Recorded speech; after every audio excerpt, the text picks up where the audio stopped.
are symbolically tied to one another. And the Quran can conjure that up with just a few briefly chosen words.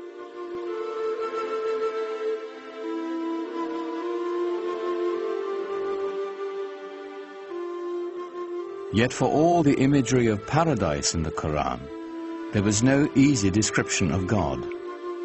The mystery would remain. It's very difficult to talk about God without reifying God. Reifying to make God into a thing, or anthropomorphizing God, to make God into a projection of our own human self. And that's why Muslims don't like sculpture, for example, traditionally, because they believe that there's that danger. And the Quran avoids that by constantly shifting the pronouns, so we can't really reify God and get an image, a physical image of God. Rather than a physical image of God or of Muhammad, it is the beauty of the Quran itself that is celebrated in Islam. Islam developed in this context where pictures were not favored. The Quran, as it was revealed, was God's representation on earth, and Muslims felt from a very early time that the only just representation of God, God's word, was the Quran itself, not any picture of God, certainly not, because you couldn't represent God, and certainly not a picture of Muhammad, because he wasn't divine.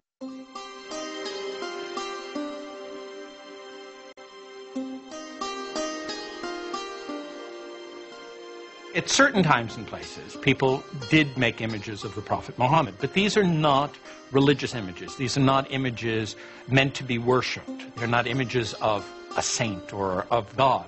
They are images of Muhammad as a historical figure. He's sort of given honor by having a very bright blue background or a white cloud near him, but he's not otherwise distinguished from the other characters in the story. At other times, people did represent the Prophet, but he was always represented with a white cloth over his face to hide his face, so that there were different approaches to doing this. But in all of these are not devotional images. You're not supposed to look at them and pray towards them. You're to learn more about the history of your religion, with the emphasis on history from them. As Muhammad's community grew, so did the opposition. People, of course, were skeptical and said, look, if you're a prophet, where's your miracle? And the prophets in the Quran, Moses had miracles, Jesus had miracles. Where's your miracle? The Quranic answer to that challenge is, this is the miracle, this Quran. But that wasn't miracle enough for the people who defined themselves by the gods of their ancestors and the totems of their tribe. Their doubts increased. The idea of life after death appalled them. So the Quran presents people as really being skeptical. You mean to tell me that after I die and my body has gone back to the elements and I've been putrefied, that I'm going to be put back together again and brought back to life? That, of any of the messages in the Quran, that struck the people of Arabia as being the most hard to believe. Muhammad also spoke of eternal damnation for the unjust. He used the language of apocalyptic imagery, talking about the signs of the ends of time, when the mountains crumble, when the skies are rolled up like scrolls, then you will know what responsibility you bear for your actions. There are references to those who are unjust going to the fire. To the non-believers, the divine reckoning Muhammad invoked was an outrage. His dismantling of their heritage and customs, deeply unsettling. It was a threat in several ways, to their social order, to their age-old traditions, and an economic threat because of the importance of the pilgrimage shrine of the Kaaba in Mecca. As Muhammad's following increased, the social fabric of the caravan city began to unravel. Business suffered as pilgrims and traders, worried for their safety, left town. The tribal leaders decided Muhammad and his message must be removed permanently. They didn't want him taking over. They didn't want him horning in on their control of the city. They made things very difficult for him, perhaps even plotted his assassination. They tried to keep him away from the Kaaba. They did everything they could to try to run him out of town. They demanded that Muhammad's uncle remove his clan's protection from the Prophet, which would clear the way for his murder without the threat of retribution. But his uncle refused. The battle lines were drawn. Nothing short of tribal war would settle the conflict now.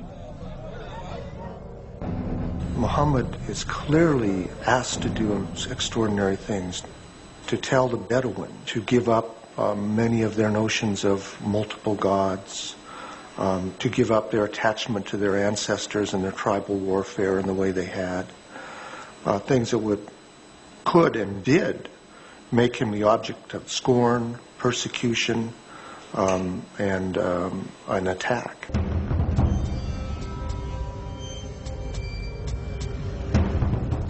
Muhammad's followers were forced from the marketplace and starved. Those without clan protection were tortured and killed.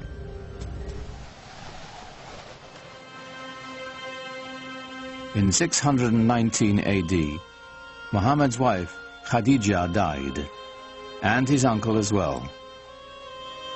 Gone were his first great love and his only protector. Here at last was the opportunity his enemies had been waiting for. But in the lush oasis town of Yathrib, north of Mecca, a refuge opened to Muhammad and his people.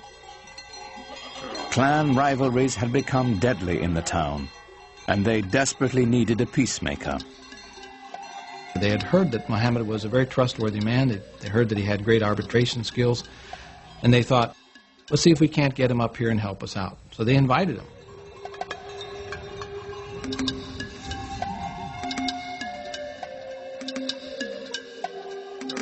Muhammad agreed to travel to Yathrib and settle their disputes in exchange for a safe refuge for his people.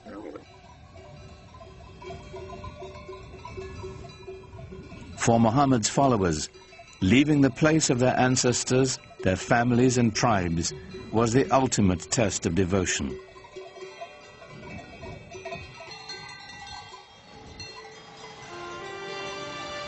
In doing so, they began a new community, a new tribe.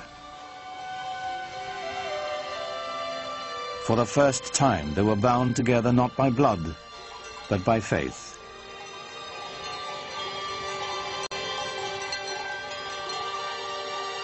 In the course of a single caravan journey, Islam marks its true beginnings. Their journey is known as the Hijrah. 622 in the Christian calendar marks the Muslim year 1.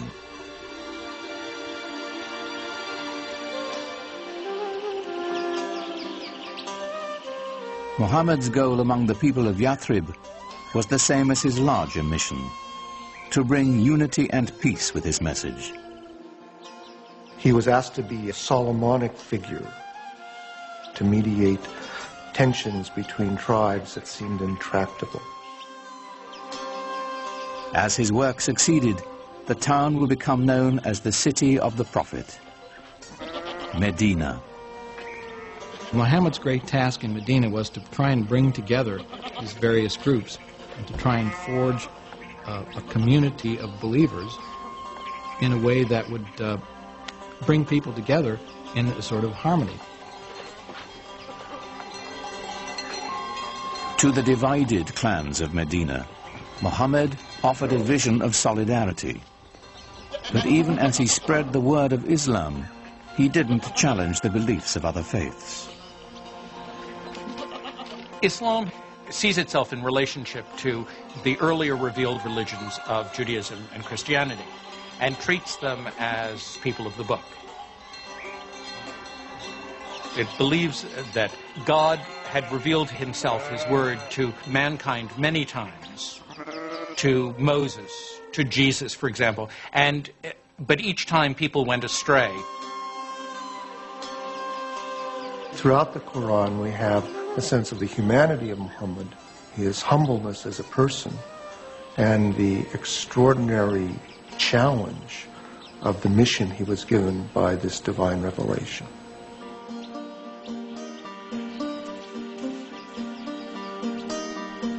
As the Muslim community grew in Medina,